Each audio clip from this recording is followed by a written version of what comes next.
Hey guys, I'm showing you this BTY Industrial TV Stand up to 50-inch entertainment center with a 3-tier storage shelves, small tall television, console table.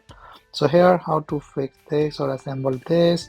You can see the manual, self-explanatory and have all the details. These are the all unboxing content that you can use to assemble this product. Now this is the screwdriver provided and all the other tools with the all marking that you can see and match it through the manual.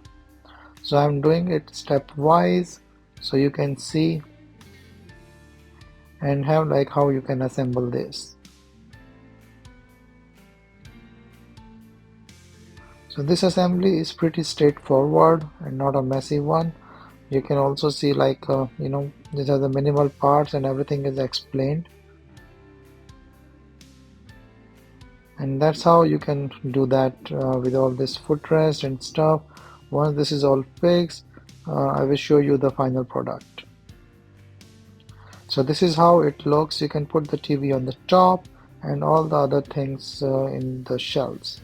So 3 shelves and one main for the TV is a minimalist one design. So it's for you can put it anywhere with the living room. So hopefully this is a minimalist design. So it's a metal frame with a wooden one. Nice looking TV console.